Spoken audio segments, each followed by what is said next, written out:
Ortiz, bienvenidos a una emisión más de nuestro programa en este análisis de la Bolsa de Valores y Criptodivisas en este martes 23 de febrero del año 2021. Mi estimado Rodrigo, como siempre un gusto tenerte aquí en Encuentro de Negocios para Radio Nicolaita y para el podcast a través de las diferentes plataformas digitales.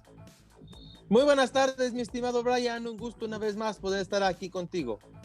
Mi estimado Rodrigo, pues bueno, tiene una semana que, sigue algo floja de algunas noticias interesantes en relación a la cuestión económico-financiera y platícanos cómo se están comportando los mercados en los Estados Unidos y en el mundo en esta semana.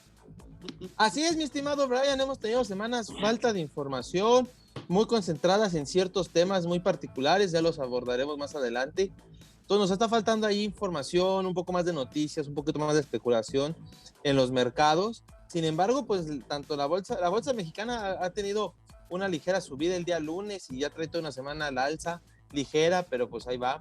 En cambio, en Estados Unidos el Dow Jones se ha mantenido muy flat, incluso ahora sí ya tiene un mes prácticamente sobre ese canal que lo está manteniendo en esos niveles, sube poquito, baja poquito, o sea, está muy lateral, empieza a tomar esa lateralidad. Viéndolo es interesante la lateralidad porque nos puede marcar un cambio de tendencia, o sea, va a definir si sigue esa tendencia alcista tan fuerte que ya va a cumplir un año ahí a finales de marzo, o si va a hacer un cambio de tendencia y empieza el mercado a la baja fuertemente. Entonces estamos ahí en espera estamos viendo cómo se mueve el Dow Jones, pero pues estamos en esa lateralidad, no ha habido mucha información, un poco ahí de un estudio de las vacunas contra el coronavirus en Israel, bastante interesante, bastante bueno. Entonces eso fue lo que ha dado certeza al mercado. Sin embargo, pues ya la efectividad de las vacunas ya está probado, ya el mercado en eso no le da gusto. Lo que le da gusto al mercado es ver campañas de vacunación, que se esté vacunando masivamente, que la gente que los casos de COVID empiecen a bajar a nivel mundial después de diciembre. Entonces, pues ya más bien los mercados están esperando ese tipo de noticias. Entonces ya los resultados pues son un poco, no les son tan interesantes al mercado en esa parte. Y pues estamos en espera ahí de más noticias, más cuestiones. Algo que podía darle impulso al mercado esta semana, estuvo muy interesante, es que la curva de tasas de interés, mi estimado, en Estados Unidos, por fin están haciendo ese spread. Tenemos la tasa de interés y la de 10 años ha subido. Durante el día lunes ha tenido su mayor aumento y tenemos la mayor diferencia entre la tasa de un año y la de 10 años en más de 6 años. Desde 2014 no teníamos este diferencial de tasas, lo cual es muy bueno. Lo platicamos aquí en el programa hace más o menos año y medio, donde incluso la tasa de interés estaba invertida, mi estimado. Cosas que lo platicábamos, que era señal de una crisis, que pudiera caer los mercados. Entonces, esa inversión de tasas era muy peligrosa porque quiere decir que el dinero de hoy, o sea, tú invertir tu dinero a corto plazo te da mejores rendimientos que a largo plazo. Por primera vez desde entonces, desde ese año y medio y en 6 años, el dinero de largo plazo está pagando un mayor rendimiento que el de corto plazo. Y eso es bueno porque quiere decir que está regresando la confianza en el futuro, que se espera un futuro con crecimiento económico, con desarrollo, porque cuando el dinero paga más en hoy que en el futuro, quiere decir que estamos esperando que la economía no crezca, que se estanque. Entonces otra vez estamos esperando inflación, estamos esperando crecimiento, y eso es interesante y el mercado lo toma de buena manera. Vamos a ver cómo se desarrolla este diferencial de tasas en los próximos días, semanas y meses. Sin embargo, es una buena noticia para el mercado está contento por esa parte, pero bueno, no ha sido un impulso que le dé grandes ganancias, simplemente el mercado empieza a tomar la normalidad del libro de texto, porque una curva invertida llega a ser normal, llega a pasar varias veces, pero no es lo que la teoría económica nos dice. Pero pues digo, empieza a tomar esa normalidad del libro de texto de lo que dice que debe ser la teoría económica, mi estimado. Sí, ¿crees que tú que esto que mencionas pueda ser también una señal, o sea, una de las primeras señales de que la economía mundial podría encontrarse en problemas, sumándole muchísimos más factores que ya más adelante vamos a hablar, relaciona al dólar, por ejemplo, el sobreendeudamiento de los Estados Unidos, este inesperado también aumento del precio del Bitcoin, que cada vez más se están acercando inversores institucionales a este activo digital. y que al final de cuentas incluso declaraciones de algunos grandes empresarios, volviendo con Elon Musk, hablando de que el dinero fiat y el Bitcoin son lo mismo porque al final no valen nada, y en cierto sentido tiene razón, porque bueno, la moneda fiat del dólar no lo respalda nada y el Bitcoin es lo mismo, estimado. Sí, estimado, mira, este diferencial de tasas no, yo creo que ya va más hacia la economía. No esperamos crecimiento en corto plazo, es una realidad. Tuvimos descensos muy fuertes por el coronavirus. Entonces, si alguien esperara un fuerte crecimiento en el corto plazo, pero un crecimiento de verdad, porque una cosa es rebotar de tu punto más bajo y vas a crecer 10%, pero cuando bajaste 20%, y entonces en realidad estás subiendo como 8% de lo que habías bajado, o sea, ni a la mitad, ¿no? Entonces, un crecimiento de verdad, o sea, recuperar esos 20 y más, pues vamos a tardar 3, 4 años. Entonces saben que hoy en día la economía está débil, por eso no esperan rendimientos en el corto plazo, sino más bien hacer proyectos que empiecen a pagar en el largo plazo. Y creo que por ahí va este desarrollo, esta diferencial de tasas muy bueno que se empieza a dar. Sin embargo, lo que comentas, mi estimado, pues es real. Yo, además allá sí tengo un dólar, ese dólar lo que vale es el valor del papel en realidad. ¿Qué existe atrás de ese dólar? Que si yo te pago con un dólar, tú tienes confianza en ese dólar y sabes que otra persona te va a aceptar el dólar. Y entonces se vuelve ese común denominador para los intercambios. En realidad eso es el dinero, es ese común denominador para los intercambios, porque anteriormente era muy complicado comprar media gallina, porque pues o dabas toda la gallina o no dabas nada. Entonces fue ese poder fraccionar las transacciones. En realidad de ahí sale el dinero. Y entonces, pues sí, en realidad no vale nada, porque el Bitcoin al final está basado en la confianza de los usuarios, confianza en la red del blockchain. Entonces, pues al final, en eso Elon Musk tiene razón. Ninguno de los dos vale más allá de la confianza que trae puesta. Y lo hemos hablado aquí. ¿Qué confianza vas a tener tú en un dólar que imprime dinero para salvar la economía? Está bien, se vale, pero pues en realidad estás generando una hiperinflación, te está diciendo que no importa lo que pase, va a crear más dinero, va a hacer más dinero, entonces pues pierde esa credibilidad que estábamos hablando. Entonces es parte de este movimiento hacia el Bitcoin, hacia las criptomonedas, hacia el blockchain, porque bueno, dicen por lo menos aquí no pueden imprimir dinero. O sea, es confianza, pero existe un número limitado de bitcoins que no va a poder aumentar. Entonces, pues no puedes generar esa inflación artificial de meter más dinero a la economía y listo, porque no, o sea, una vez que se terminen de minar todos por ahí del 2100, que está programado que termine de minarse, no va a haber más, o sea, se acaba el efecto inflacionario creado por meter dinero al sistema. Ahora sí va a tener que ser un efecto inflacionario por mayor producción, aumento de precios y demás. Entonces, pues en realidad no está diciendo ninguna tontería. Nos duele por la confianza que hemos tenido tantos años al dólar, pero pues es la realidad al día de hoy. Y entonces, pues el Bitcoin, si sigue generando confianza, pues va a poder reemplazar al dólar. Sin embargo, pues también tenemos que ser muy honestos ahí. El Bitcoin no ha generado esa confianza, está más como un activo especulativo o de refugio. Así lo ven grandes inversionistas, más que allá de la confianza de poderlo intercambiar. Es como el oro. Todo el mundo queremos oro para protegernos, pero dime quién te acepta oro. La tiendita de la esquina no me lo acepta. Entonces, eso es refugio, te sirve para protegerte, pero pues al final no es algo que acepten día a día y de uso común. Y creo que es ahí donde le falta el Bitcoin para poder terminar de explotar, mi estimado. Sí, creo que de cierta forma, pues bueno, es una era interesante la que estamos viviendo con el cada vez más el aumento que lo obedecíamos hace algunos años cuando empezábamos a hablar de este tema aquí en el programa, de que el Bitcoin estaba esperando una noticia fuerte. Tal vez todavía la noticia no está tan fuerte, pero sí está a medias, y pues ya veremos cómo se desplaza poco a poco el precio hacia arriba conforme otras empresas vayan teniendo esa aceptación, si bien no como una moneda de cambio, sí como una inversión y como un refugio, como lo están haciendo algunas empresas que tienen exceso de efectivo también, principalmente las empresas tecnológicas. Y regresando al tema económico, estimado, esta semana, bueno, más bien la semana pasada, hubo un fenómeno meteorológico extremo en el sur de Estados Unidos, en el norte de México, este vórtice polar que llevó a nevadas totalmente sin precedentes en estados de Estados Unidos donde no es muy común ver nevadas tan fuertes. Casi siempre estas nevadas son para estados como Nueva York o estados ya muy al norte pegados con Canadá, pero se vio afectado estos estados de los Estados Unidos, Texas en específico, y la producción de gas, porque literalmente se congelaron los ductos, estimado, y también tuvieron problemas de distribución de energía eléctrica. Y pues bueno, creo que hablábamos hace algunas semanas sobre cómo después de lo de la pandemia las empresas deben de comenzar a tener en su planeación anual estos márgenes de riesgo que van muy relacionados al cambio climático, estimado.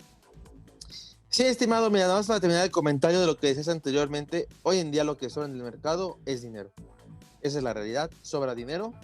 Y entonces, pues sí, están buscando ese dinero hacerlo rentable. Retomando el tema hacia Texas, hacia este efecto climatológico que pasó, si esta nevada cae en Chicago, cae en Nueva York, cae en Toronto, Canadá, no hace nada, porque como tú lo dices, son lugares que están acostumbrados y diseñados para nevadas de este tipo. Tienen toda su comunicación subterránea, tienen todo un sistema para sobrevivir a grandes nevadas, como fue este caso. Ahora, Texas, el estado cálido de los Estados Unidos, creo que a lo mejor solo superado por Florida, pero pues es cálido, es árido, es seco, pues jamás esperarías una nevada de este tipo. Entonces, Texas no estaba preparado y por eso Texas ha tenido este problema tan fuerte, porque en realidad nunca se lo esperó. Y es un poco, como lo dices, esta matriz de riesgos, de eventos catastróficos poco probables. Así se hacen en las matrices de riesgos. Lo pones en tu matriz de riesgo hasta arriba, en donde lo pones arriba a la derecha, porque una matriz de riesgo se empieza por o sea, en el eje horizontal pones la frecuencia de ocurrencia y en el eje de las Y pones el impacto económico que puede traerte. Entonces, hay eventos de mucha frecuencia, pero eventos muy frecuentes, pero de bajo impacto económico. Sin embargo, este es un evento de poca frecuencia, pero de mucho impacto. Entonces va arriba a la derecha, fuerte. Piensas que jamás te va a pasar, esa es la realidad, piensas que jamás va a pasar, pero el día que pase, te pega durísimo. Y es algo así como lo que pasó con la pandemia. La probabilidad de que haya una pandemia es una cada 100 años. Eso es estadísticamente, pero el día que llega, quiebra el 50% de los negocios. Entonces, tú en tu matriz de riesgos tienes que ver esa probabilidad que existe de que el ducto de gas, tú siendo una gasera, se te congele. Y entonces, pues ya sabes que si se congela, el riesgo que corres. Entonces ves cómo mitigarlo, cómo evitarlo, o simplemente decides no hacer nada porque sabes que es poco probable que pase y te sale más caro estarte cubriendo cada año a la pérdida que vas a tener ese día. Esa es una opción, ¿no? Entonces, pero es algo que sí, va a volver muy común y va a ser yo creo que es una especialización, los riesgueros en cambio climático. O sea, si tú tienes un hotel en la playa, ¿qué probabilidad hay que el derretimiento de los polos inunde tu hotel? O sea, empezando por ahí, porque puedes perder el hotel entero con inundación y entonces pierdes el negocio. ¿Estás cubierto ante eso o no? O ni siquiera lo habías pensado. Entonces, aquí en nuestra ciudad, en Morelia, ¿qué probabilidad hay de que mi calle se inunde con una lluvia de tal circunstancia, ¿no? O sea, si es muy fuerte, mi bodega se puede inundar o no. Y entonces empiezas a calcular esas probabilidades. Entonces pues llega una probabilidad en la que a lo mejor dice, si llueve 3 días seguidos, se te puede inundar. Entonces tú ya conoces ese riesgo. Entonces ya sabes que existe y ya ves cómo mitigarlo. Si quieres mitigarlo, si lo quieres pasar por alto porque es poco probable, pues pásalo por alto, pero el día que llegue no te quejes. El problema es que estos eventos de baja probabilidad con el cambio climático se van a volver eventos de probabilidad media, más comunes, y es ahí donde tienen las empresas que saber cómo cubrirse. Entonces, tener el seguro contra inundación, seguro contra congelamiento, incluso a lo mejor un seguro de llantas porque el calor es tan fuerte que las derrite, por dar un nombre, ¿no? Poco probable, pero a lo mejor si eres una empresa distribuidora de paquetería, pues tú ocupas mucha llanta al año. Entonces, que estés repartiendo y de repente te derrite por el calor extremo, pues puede pasar, ¿no? Entonces te empiezas a ver cuántas llantas se me van a derretir en el año, cuánto me cuesta tanto, cuánto me cuesta el seguro tanto, ves que te conviene, si comprar las llantas o el seguro. Entonces es justamente empezar a medir estas probabilidades y ver cómo lo evitas, cómo los mitigas, pero de que va a ser una realidad en el futuro cercano, va a ser una realidad, porque el cambio climático ya está llegando, y entonces necesitas estar informado, así como hoy en día todo el mundo va a incluir en su joda la pandemia, es momento de empezar a incluir cambio climático. Sí, llama mucho la atención porque no fue menor lo que sucedió en los Estados Unidos y que también vino a afectar a México. La parálisis como tal, no había servicios de electricidad, obviamente afectó otros servicios, la distribución también del vital líquido, de agua, porque las tuberías estaban totalmente congeladas. Como tú lo comentas, es algo que si hubiera pasado en otra ciudad más hacia el norte, es totalmente normal, ya están preparados para este tipo de contingencias porque forma parte geográficamente de las situaciones y los fenómenos que pasan año con año, como lo sucede en las zonas del Caribe, donde saben que hay huracanes durante cierta temporada y ya se tiene previsto, pero en lugares donde no se espera o donde no se tiene contemplado un clima tan extremo, creo que sí, las empresas deben de voltear a ver, los gobiernos también, porque forma parte ya de los efectos del cambio climático que van a empezar a afectar ya, o empiezan a afectar la economía de cierta manera. Lo hablabas tú con la pandemia, estaba contemplado que cada 100 años pueda ocurrir, pero hace 12, 13 años tuvimos la última pandemia, que fue la de influenza, y después vino la del coronavirus. Y hubo otras que pudieron haberse hecho pandemia, pero que acabaron siendo epidemias locales como la del ébola en África o algunos casos de coronavirus en Medio Oriente que fueron prácticamente focalizados y que no se extendieron, pero que poco a poco empiezan a tener efectos en la economía, todos estos efectos de cambio climático, climas totalmente extremos.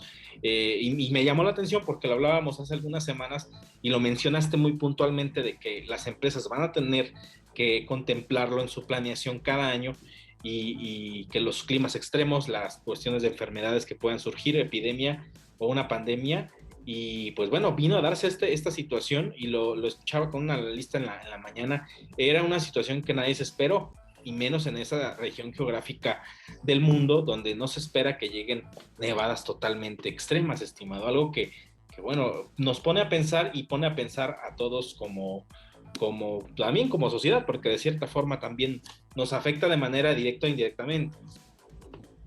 Así es, estimado, totalmente. Y al final es eso, mi estimado, poder mitigarlo, incluso buscar evitarlo. O sea, lo que te pongo, esa matriz de riesgo, ese saber cuánto va a impactar. Tú decir que es más barato, el seguro, las llantas o no contaminar. A lo mejor estamos en el punto exacto para evitar que todo esto llegue y evitar ese gasto extra para las empresas, para los negocios. Pero necesitamos tomar acciones ya. Entonces, a lo mejor entonces cada empresa empezar a poner su granito de arena, su contribución a disminuir a la contaminación, volverse más verdes. Es esta parte. Realmente el ser verde no paga, es una realidad. Si tú te conviertes en verde, no tienes ningún beneficio. Incluso puede ser más caro, la verdad, convertirte en verde. Pero tu beneficio a futuro es eso, es evitar esos gastos extraordinarios que no tienes contemplado hoy y que se pueden dar por causa del cambio climático. Porque la verdad, el consumidor busca lo más barato. Entonces tú por ser verde normalmente eres más caro, es una realidad. Y ese sector que se preocupa por lo verde aún es muy limitado, está muy pequeño. Entonces es generar esta conciencia en las personas de la importancia de ser verdes, pero ser verdes de verdad, no ser verdes pintados. Porque hemos visto empaques que dicen ser verdes y en realidad el empaque sí, pero dentro viene otro empaque que no es verde, ¿no? Entonces, pues ¿qué verde es eso, no? Entonces, es una realidad eso. Entonces, como empresarios, buscar la forma de de no contaminar contaminamientos, pensando en tu futuro, pensando en cómo en el futuro te puede afectar estos temas y cuánto vas a tener que desembolsar y todo por no querer evitar o quererte, todo por buscar ahorrarte poquito hoy, en el futuro te puede salir más caro.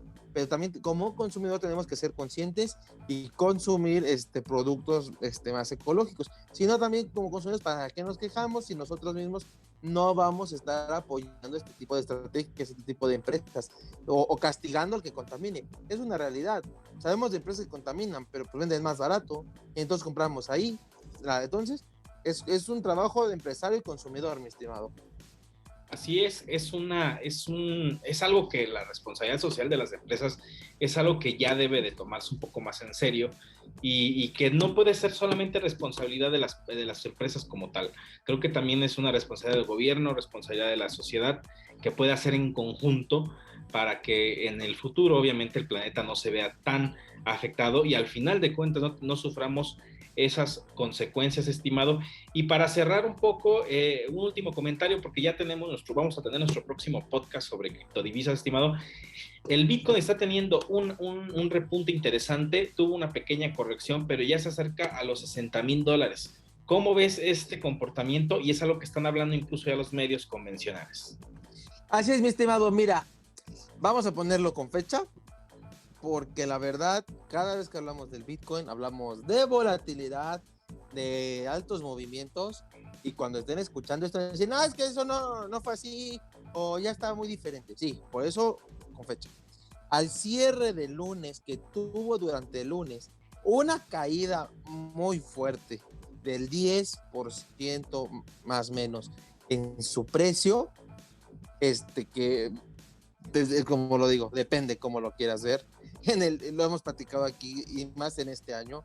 En el Bitcoin, una caída del 10%, a la gente le espanta porque ves $5,000 bajados de su precio. O sea, entonces dices $5,000 es un montón. Sí, pero ¿cuánto ha subido en el año? O sea, está por encima del valor inicial del año. O sea, bajó de los cerca de 60,000 que dices, bajó a 49,000 y después subió a 50. Yo lo estuve revisando y justo en ese punto más bajo de $40,000 hizo un doble, es que hacia arriba es doble techo, hacia abajo es doble fondo, perdón, es la palabra, un doble fondo, toca y rebota, o sea, tocó, subió, volvió a tocar y volvió a subir. Ese doble fondo es señal de subida. Entonces nos habla que la gente le da un precio al Bitcoin al día de lunes de $50,000 promedio. Si baja de $50,000, la gente lo percibe como barato y por eso compra, y por eso no bajó más allá de los $49,000, porque la gente vio oportunidad de comprar, salió y compró, y por eso volvió a rebotar. Entonces estamos hablando que hoy en día la barrera psicológica está en los $50,000 y rondándola. Entonces parece ser que fácilmente va a poder llegar a los $60,000, porque estamos hablando de una subida del 20%, que para el Bitcoin 20% es nada. Entonces a los 60,000 podemos ver que se dirige 65 y 70.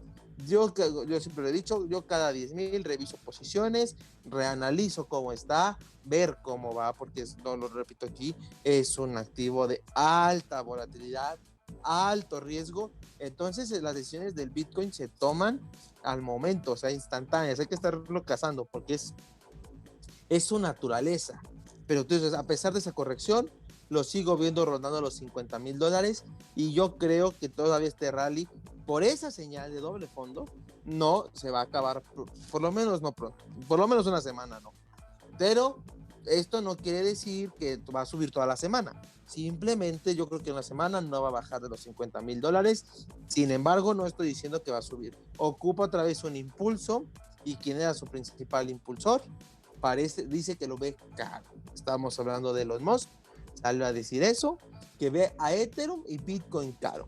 Claro, pues subir, duplicar valor en un mes y medio que va del año, pues obviamente es caro. Pues necesita, y lo que hemos dicho aquí, necesita corregir y va a rebotar, pero es que no puede subir parabólicamente. Eso no existe, eso es una burbuja. y si lo hace, pues estalla. Entonces los mismos inversionistas cautelosamente cada cierto tiempo están vendiendo para tomar utilidades y ver cómo se vuelve a comportar. Y si ven que sigue subiendo, pues vuelven a comprar. Y si ven que bajó, pues tomaron utilidades. Entonces va por ahí, mi estimado. Pero por lo menos yo creo que toda esta semana va a mantenerse en los 50,000 o por encima de los $50,000.